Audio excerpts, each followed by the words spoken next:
Hello, my darlings. Good evening and welcome to Bedtime Stories with Auntie.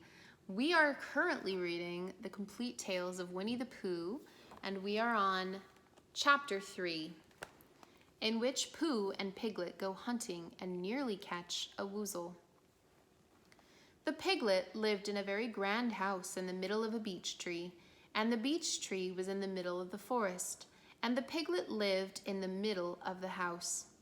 Next to his house was a piece of broken board which had Trespassers W on it. When Christopher Robin asked the piglet what it meant, he said it was his grandfather's name and it had been in the family a long time. Christopher Robin said, "You couldn't be called Trespassers W."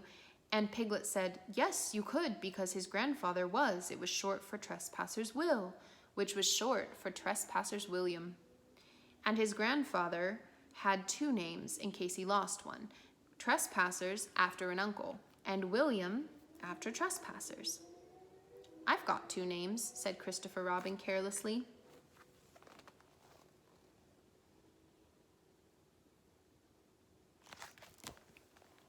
"Well, there you are. That proves it," said Piglet. One fine winter's day, when Piglet was brushing away the snow in the front of his house, he happened to look up, and there was Winnie the Pooh. Pooh was walking round and round in a circle, thinking of something, when Piglet called to him, and he just went on walking. "Hello," said Piglet.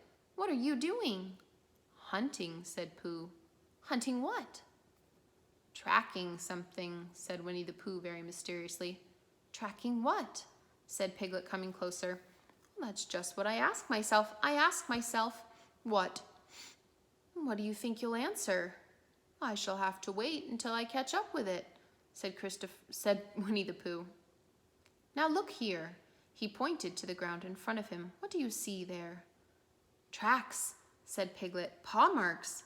He gave a little squeak of excitement. "Oh, Pooh, do you think it's a woozle?"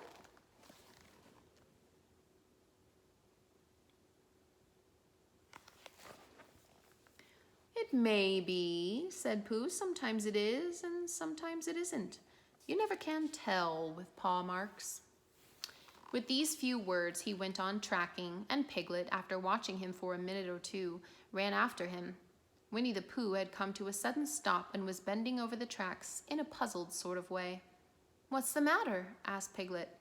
"It's a very funny thing," said Bear, "but there seem to be two animals now. This whatever it was has been joined by another whatever it is, and the two of them are now proceeding in company.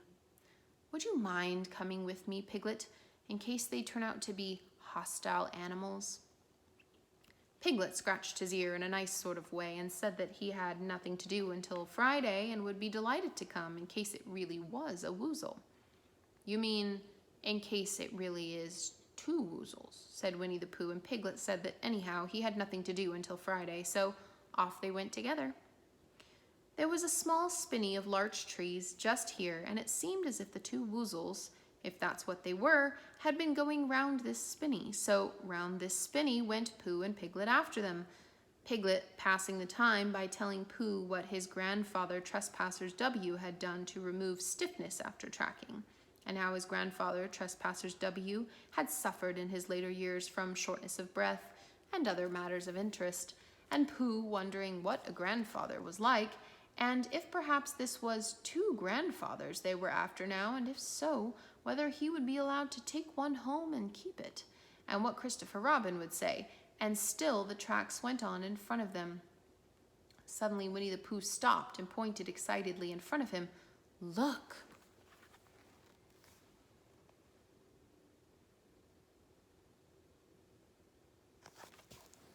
"What?" said Piglet with a jump, and then to show that he hadn't been frightened, he jumped up and down once or twice in an exercising sort of way. "The tracks," said Pooh. "A third animal has joined the other two." "Pooh," cried Piglet, "do you think it's another woozle?" "No," said Pooh, "because it makes different marks. It's either two woozles and one as it might be whizzle, or two as it might be whizzles and one, if so it is woozle. Let's continue to follow them." So they went on, feeling a little anxious now in case the three animals in front of them were of hostile intent. And Piglet wished very much that his grandfather T.W. were there instead of elsewhere, and Pooh thought how nice it would be if they met Christopher Robin suddenly but quite accidentally, and only because he liked Christopher Robin so much. And then all of a sudden Winnie the Pooh stopped again, licked the tip of his nose in a cooling manner, for he was feeling more hot and anxious than ever in his life before. There were 4 animals now in front of them.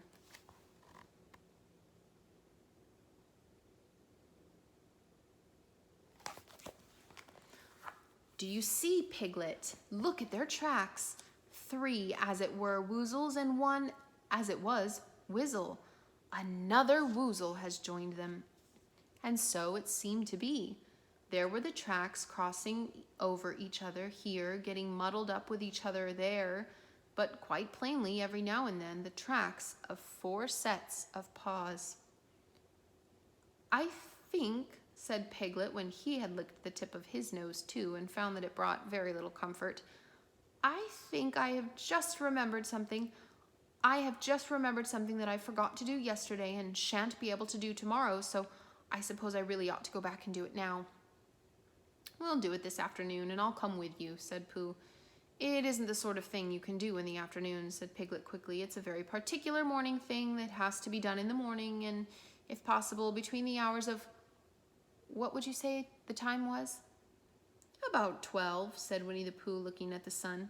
Between, as I was saying, the hours of 12 and 12:05. So, really, dear old Pooh, if you'll excuse me, what's that? Pooh looked up at the sky, and then, as he heard the whistle again, he looked up into the branches of a big oak tree and saw a friend of his. It's Christopher Robin, he said. Ah, well then, you'll be all right, said Piglet. You'll be quite safe with him. Goodbye. And he trotted off home as quickly as he could, very glad to be out of danger again.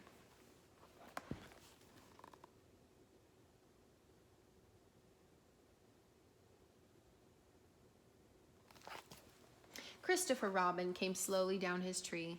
Silly old bear, he said, what were you doing? First you went round the spinney twice by yourself. Then Piglet ran after you, and you went round and round together, and then you were just going round the 4th time. Wait a moment, said Winnie the Pooh, holding up a paw. He sat down and thought, in the most thoughtful way he could think. Then he fitted his paw into one of the tracks, and then scratched his nose twice and stood up. Yes, said Winnie the Pooh.